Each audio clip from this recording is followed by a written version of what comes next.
What's up, traders? Andrew O'Connell here with Pristine Capital, coming at you with yet another market recap video. Thank you so much for tuning into my channel. Please go ahead and click the like button on the video, subscribe to my channel. It really helps me get my message out to more traders. Today we're going to talk about the price action in the indices. We're going to talk about some of my trades for today. Today was actually one of the better trading days I've had in quite a while. But I'm going to be honest, today's one of those days where you finish the day and you're just like, you feel totally cooked. Yeah, I just have like ones and zeros all up here. So yeah, we're going to talk through all of it. We're going to smash out this recap video, and then I'm probably going to go for a workout after this. Before we dive into all of this information, quick risk disclaimer: nothing in this video should be construed as investment advice or recommendations. Please follow your own trading plan and your own risk parameters. Last but certainly not least, do not YOLO your entire account to any one of my trades. If you're like, I don't have any risk parameters, I don't even have a trading plan, then go ahead and sign up at pristinecapital.net and we will help you out with that. All right, let's dive in. All right, so headline indices. Today we had, and let's just blow this up. We had the S&P 500 finishing up 0.26%. We had the NASDAQ QQQ finishing up 0.61%. We had the IWM small caps finishing up 0.26%. And our big loser for the session was the Dow Jones, trading down 0.02%. In the morning, we opened up red. We had some weak breadth. We had the volatility actually creeping up in a lot of these indices. But into the close, we got yet another vol crush. We're actually going to take a look at the VIX today, because the VIX is actually getting pretty low compared to where it's been historically. Market breadth, we had positive breadth in the NASDAQ, 72% advancers, followed by the SPY with 56% advancers. Worst breadth was in the Dow Jones with only 43% advancers. And let's take a look at this. Let's take a look at the VIX, and then we'll look at each of these markets. So look at this. We're just kind of getting crushed down here, and I actually have an alert set at this 14.69, and that's going to be where I actually just go ahead and put like a hedge on or buy some vol. Who knows if we'll actually hit that level, but I have my alert set right there. But look at all these just bleeding lower in the VIX. So yeah, let's take a look at the weekly chart. And what I'm starting to see is we got a lot of great things going for the market, but I'm starting to see a really nice risk reward in terms of just like putting a hedge on. So yeah, that's something I'm going to be thinking about in the days ahead. Well, let's take a look at our S&P 500. Let's take a look at the action today. Once again, my trend model is still at a positive 3. And my trend model, I love it because it has a way of keeping me on the right side of the market. Sometimes, I'm not going to lie, sometimes like you just wake up. If you're a trader, you know exactly what I'm talking about right now. Sometimes you wake up and you read a particular story on the news and you're like, I need to sell all my stocks. Like, you just get that feeling. Or like, vice versa. Sometimes like a stock will like rip to the upside and you're like, oh my gosh, you need to buy more calls right now. See, I like having a proprietary indicator that will just, keep me centered, keep me on the right track. So yeah, we're still at a +3. We are getting very extended though in the market, and we've been talking about that every day. So my philosophy used to be, when the market got extended, it's like, okay, I need to reduce my risk. I need to get out of my positions. Now, as I've learned a little bit more, I think there's different ways to handle an extended market. And I think it's all about the expectations that you're setting for yourself. Like in an extended market, am I going to be playing,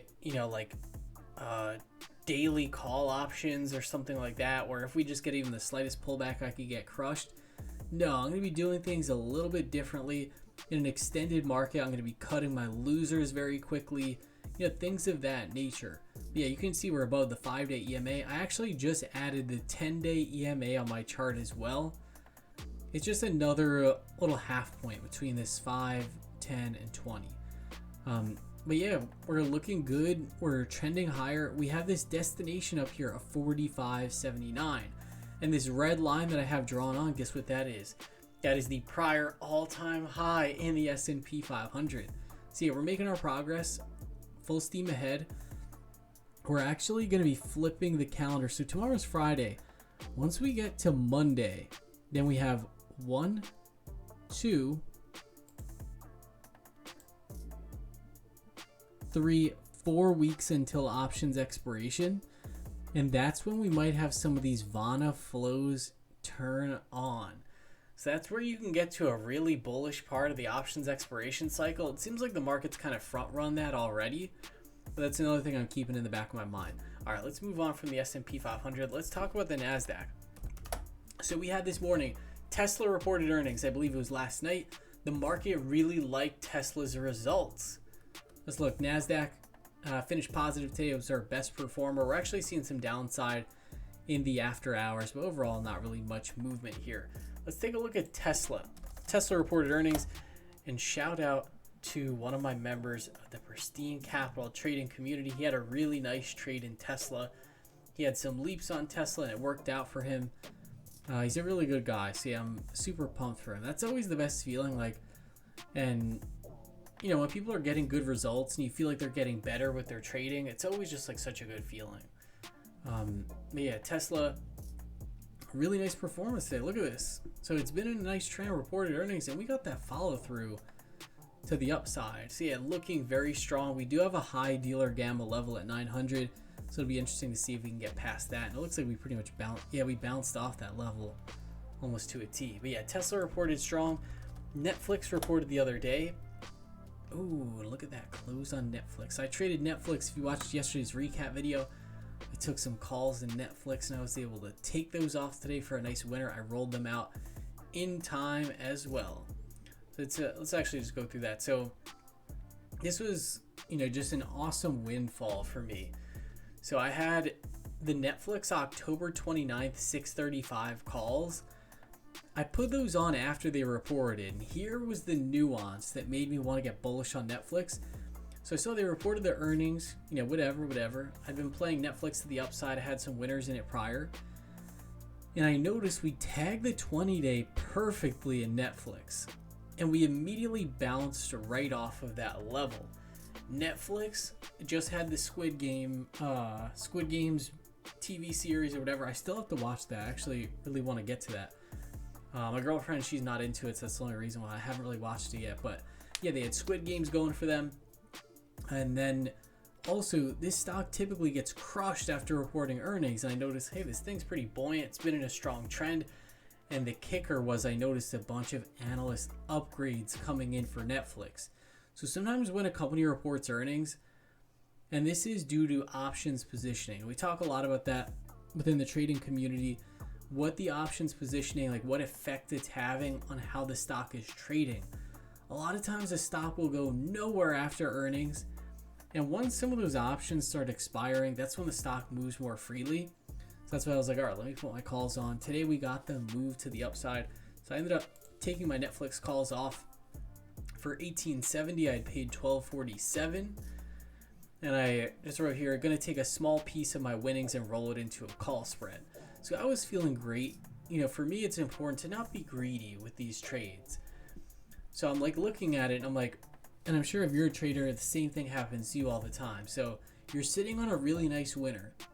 A winner that is good enough to really make your day. Like you're looking at your position and you're like, you know, you're excited because you're like, wow, that was a nice little winner. Maybe you weren't expecting it, whatever.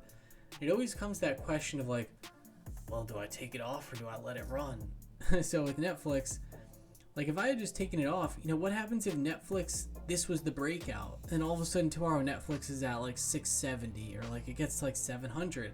A lot of the analysts, they put $700 price targets on it. But then sometimes it could just as easily flop the next day. So what I did the happy medium. So I took off my trade. And then what I did was I entered a call spread that expires October 29th. The 660 by 670 call spread for 225. And I just put fully expecting to lose this trade. I put this on using a small portion of the profit from my original trade. This is just in case Netflix makes a crazy run. So now I feel like covered from all angles because I'm like, I had a nice experience with this trade. I have a call spread on. I paid $225 for it. If Netflix goes crazy, yeah, the max I can gain on that, I'm risking $225 to potentially make $775. Then worst case scenario, Netflix kind of peters out, doesn't make a move to the upside. I lose that 225, but I only risked part of my profits on it. So either way, I'm going to walk away a winner. So that's to me is like the best of both worlds, or as close to it as you can get. And then another really good sequence I had today, but this is why I'm so tired. You know, all these trades, and I was like really closely watching the market. So Match.com, at around lunchtime, I'm like, all right, guys, I'm going to go, do a workout and, grab some lunch. And so I just happen to be looking at the market on my phone, which I really shouldn't even be doing when I'm on my lunch break. But yeah, so I'm looking, and all of a sudden I look at Match.com and I see it's up 5%. And I was like, what? My butterfly. So my butterfly, the purpose of it was hey, maybe Match.com just starts dribbling up to the upside. It wasn't intended for this thing to have a full-on breakout. My mid strike on my butterfly was 165, and the upper strike was 170. So I immediately saw that, and I've had this happen before where if it blows to the upside, your butterfly is going to go to zero. Granted, it's not like I had a huge position on in this thing, but hey, if you can prevent a position from going to zero, why not? So with Match, I go, all right, I need to jump back on the desk. So I run back onto the desk, and I just start looking at the stock. And look at what happened today at Match.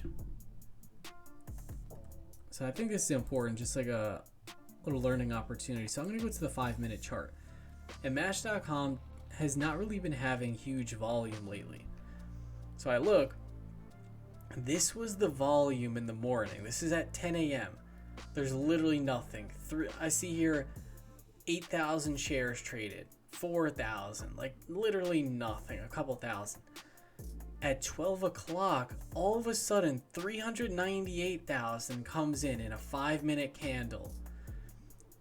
And I'm lucky I caught this early. So basically, right when I caught this, it was we had this exhaustive move to the upside, and then we started getting these down candles. My butterfly, I'm looking at it, and the mark on it's changing. So I paid 82 cents for this thing, or I think it was 80 cents. Yeah, I paid 80 cents for this butterfly, and it's marking at $1.30, and then all of a sudden it starts marking at 50 cents, and it's just fluctuating because these options market makers, they're adjusting these prices. So I'm putting in a limit order, get me out at 92 cents, and it finally hits, and I get out at 92 cents. So I was able to take it off for a small winner. But then I was this stock, now that I'm watching it, really looks like it's going to break to the upside. So kind of fortuitous, kind of just being in the right place at the right time, having watched the stock, some experience. I was able to enter some call options pretty much right as it was bottoming here on this second candle. So what I did, I went in with bigger size. And so this was a 1-star trade for me.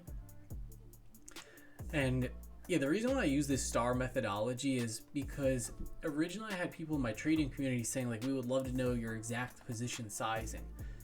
For me, that's just not really appropriate because I don't want people to directly copy me, because every trader has a different risk tolerance, and every trader, they're going to have a different system for sizing their positions. But what I do now is I say, is this, a 3-star trade for me, a 2-star, or a 1-star? And that's, my relative sizing in it. So yeah, I went from a 1-star position to a 2-star. So I was okay, I'm getting bigger in this, and I got long the November 19th, 162.5 calls for 11.10. This was at 12.21. I just said seeing unusual volume for no reason could mean there's news to come for this name. That's honestly what I thought. Sometimes the volume comes in before the news. And 25 minutes later, I closed out a half of it for 18 bucks. So that was I don't even know, from 11.10 to 18. That's a 75% winner or something like that, or 80%. And I was looking at it, I'm what if this thing goes up even more? And again, I was you know what? I'm going to close out half of it, because for 25 minutes, getting paid like this, I just feel really comfortable taking it off. So I closed out half. Then it ended up pulling back later. I closed out the other half for $15.45. So I was really glad that I closed out some of it for 18 on the high. See, I closed out in 2 pieces. Ended up being a really nice winner for me. Let's take a look here. and let's talk about what else I did. So some of these other highlights, I realized I kind of like went off on a complete tangent, but yeah, then I did some other trades as well. I took a stab at some Q's puts into the afternoon. This little day trade lottery. I said we'll let this go to zero. I paid like 84 cents for them. And again, I was just getting smaller and smaller in my position sizing, throughout the day. And these I ended up just cutting them off for 45 cents. I saw the market was strong into the close, so I was like, yeah, no worries. Like, I'll take off this little lotto. I took a quick stab at PayPal, seeing if we could get an oversold bounce in PayPal. For whatever reason, PayPal is like dying off. Like, this thing is just like on the ropes. And I thought, hey, let me trade this one for a little scalp because we took out this VPOC. So I took a really tight risk reward trade. I was like, let's see if we bounce the VPOC. We didn't end up bouncing at that VPOC. So took this one off for $8.95. I paid $9.54. No big deal. 1-star trade. Took a shot at it. And I subbed that out for AMD. AMD, we've been talking about this one for the past 2 days. And I added this one into the long-term trend portfolio in the morning anyway.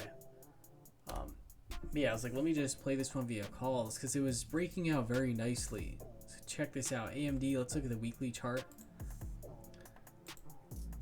So yeah, I was willing to try PayPal for a little scalp, but in terms of like where I actually want to be positioned, like AMD just looks like it could definitely be a leader. So yeah, I ended up adding that. And then in terms of some stock trades, I took off one of the laggards in my portfolio, this ONDS. From yesterday, it was on a tight leash, and I was like, this thing, I just have no time for it. It's lagging. I think it's going to go up over time, but when you have the market moving like this, you can't afford to sit in laggards because your capital, it's precious. You don't want to be allocating to a laggard. So I closed this one out for $9.11. I paid $9.75, and I got long Ford. Let's do it. So Ford, also some really nice action today. Ford, nice breakout here on our daily chart. And take a look, if we check out the weekly, Ford is doing big things. We're about to move beyond this pivot level up here, and we actually did move just slightly beyond it. We closed above it. So yeah, it's like, gotta get into Ford. So yeah, if you can take out a laggard from your portfolio and replace it with a leader at an ideal entry point, that's, for me, 9 times out of 10, that's the right move. And that's usually when I'm trading my best, I'm getting those losers out very quickly and I'm rotating into winners. Yeah, so those are actually my trades for today. Kind of went out of order there, but that's all right. My brain is like fried. Let's take a look real quick at our sectors and style factors just to get a feel for the underlying composition of what happened today. So heat map. We see the semis were strong. Nvidia and AMD were strong. We already talked about Tesla. Definitely mixed action. And like I said, for the past couple days with this rally, we're just seeing different groups participating. So yeah, today energy was weak. Let's actually look at how crude oil closed. I believe crude oil kind of like petered out. Crude oil, actually not. Wait, let me see. What? Oh, it's the weekly chart. Let's see the daily. Okay, yeah, so crude oil closed down, but yeah, this is not like it broke trend or anything like that. Closed above the 5-day EMA, so nothing too crazy there. Let's take a look as well. So we got our heat map. Let's take a look at our sectors. We had blockchain assets pulling back. So we actually had, I believe, some news. Like Binance came out and they basically said like somebody fat fingered like an algo trade. And apparently on Binance, Bitcoin literally went down to 8,000. So to me, that's like, there's definitely, in my opinion, I'm a natural skeptic. But it's like, I do think with this asset, I do think there's some manipulation where there's a lot of leveraged players in this space. Like, I'm not one of them, but I know they're there. Where like, if you bring the price down to 8,000, it's not like, oh, well, the price only went there for a minute, not a big deal. It's actually a really big deal because there are players that they put limit orders out there. They put stop orders out there to reduce their risk. So like, let's say somebody was like, yeah, you know, I'm gonna be conservative, I'll put my stop at like the below the 20-day at 56k, you know, whatever, I want to ride this position though. If the asset goes down to 8k, like all the stops are being taken out. Like for anyone that was margined up or whatever, it's like you just got like margin called literally for like no reason over a glitch. So for me, it's a little sus, I'm not gonna lie, but it is what it is. Overall, Bitcoin had a red day, down 3.47%. To me, this just does not concern me in the slightest. Part of trading and investing too is being able to control your emotions. And what I notice is that as a trader, the more you look at price action, which if you're a price action trader, you have to do, the more at times sensitive you can become. So it's like you have to be able to look at the day-to-day moves on a granular level, but also maintain the bigger picture at the same time. What helps me do that a lot of times is looking at the weekly chart. So like for Bitcoin, it's like, you know, I have a huge gain on this position. I know a lot of people do as well. So it's like, all right, you know, this candle's like, oh my gosh, we went down, but it's like, you know, it's a levels not seen since 2 days ago. You know, if you pull up the weekly chart, you know, it's just like, you know, it's just not that big of a deal. So yeah, the sell-off could get deeper. You know, maybe we go down to this 20-day moving average. You know, for me, I would welcome a pullback to the 20-day. To me, that's perfectly fine. Or some basing action, because we can't keep going like this, you know, forever. This is more like a parabolic move. So we do need a little pullback or a consolidation. Ethereum still looking solid. This one, yeah, looks business as usual. Wouldn't mind a pullback or a consolidation. So yeah, we had the blockchain assets trading down today. What else did we have? Energy, of course, we already mentioned that. K-Web took a little bit of a break. MSOS, the cannabis names. Let's see what was very strong today. Yeah, of course, those social media stocks, they all went crazy. So Match.com went through the roof.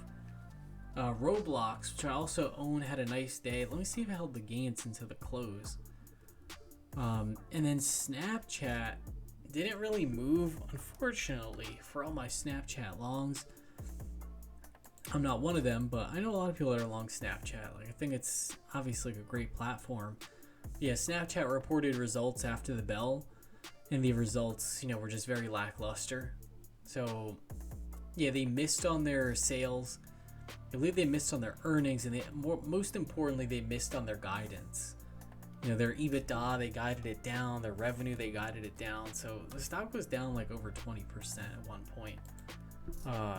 No, it was down to almost 30% in the after hours. It was kind of crazy. Yeah, so we'll have to see how that one plays out. But yeah, Roblox, which is a position I have on. I'm super bullish on this name. So darn bulled up on Roblox over the long term. And the reason why, and no one will tell you this, team, because I really studied Roblox. Like, and what I did, I watched every single interview that David Baszucki has done for the last, like, literally 5 to 10 years. Because I want to see, like, is this guy like a scummy salesman? Is he a slime ball? Is he just trying to cash out, take this company public? Like, what's his game? And basically, Dave Baszucki, he's just like a super nerd. To me, I'll be the first person to say this. He reminds me of another Jeff Bezos. He really does, where he has a vision and he's executing on that vision, and he really is interested in what he's doing. And he basically wants to create just like a metaverse world that people love. They have a great community on, they have friends there, like, and everything, all the incentive structures within it, you know, to me are aligned with that vision. Like, I just really like him. And he's taking such a long-term view. He doesn't care. And right now, the stock has kind of been, it's not like it's been like a horrible performer since the IPO, but it's just been in a volatile sideways range. For this one, I'm trying to see the forest through the trees. I made sure I'm keeping a position on the trend portfolio. I had one of my best trades of the year over here earlier. This was back in June, early summer, so not even that long ago. I was able to exit this basically at the perfect time in my trading account. Now I'm back even in my trading account. So yeah, Roblox, I really love this company. I just think it's so darn cool. And then what else? Yes, that one went well. Let's take a look from our current slide. Boom. What else? The innovative tech went up. Semiconductors are very strong as well. And then style factors. We have our growth style factor up 0.75%. And in terms of the weakness, we had value stocks down 0.12%. We had international momentum down. High div, low vol was down. So yeah, really interesting on the style factor front as well. And then real quick, because we've been finding some good leads on the VicTech options matrix. Let's just take a look at it real quick. I'm like delirious at this point. All I want to do right now is just like go for a workout, get all these ones and zeros out of my head, and then just kind of chill for the night, relax, maybe have a cocktail. Let me see.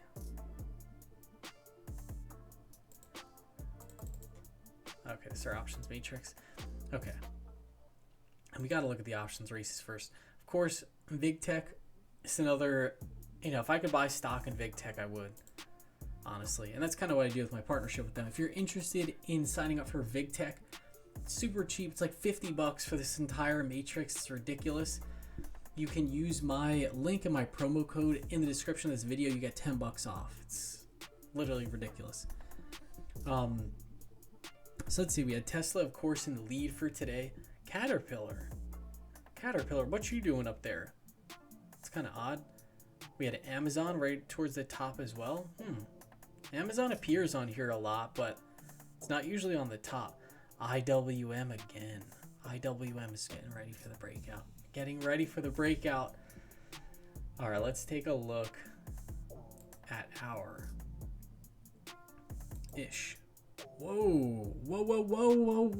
What's going on with Caterpillar? January 2022 calls, okay. With the 120 strike, not bad. January 2022 with the 135. With the 140, all for January?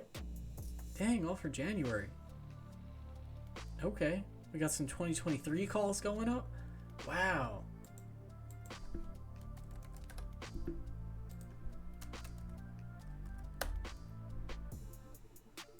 And Caterpillar is not really doing all that much.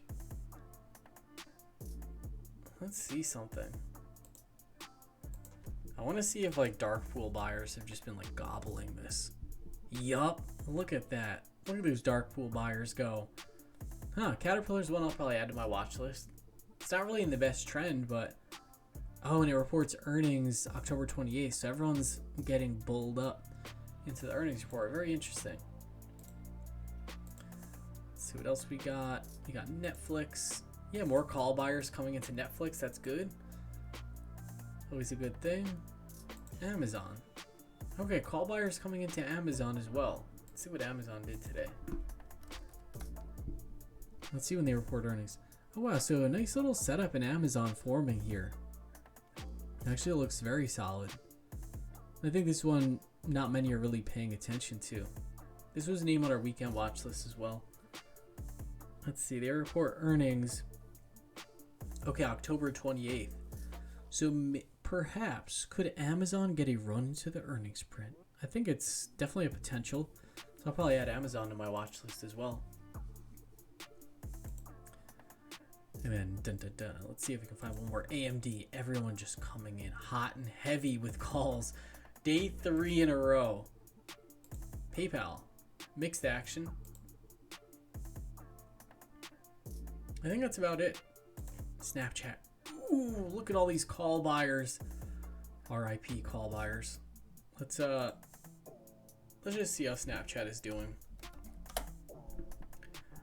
I don't mean to be like that. It's always screwed up to like laugh at people that are losing on an investment. Because I lose on investments all the time, so I don't wish that on anyone. Let me see. Snap. Yeah, so Snap, had that really weak bar. Now it's trading at $58.66. We'll have to see how this one trades tomorrow. But with that being said, thank you all so much for watching this video. Thank you all so much for supporting the channel. I really appreciate everyone that's watching these videos, commenting, liking, subscribing, all that good stuff. I'll see you all tomorrow.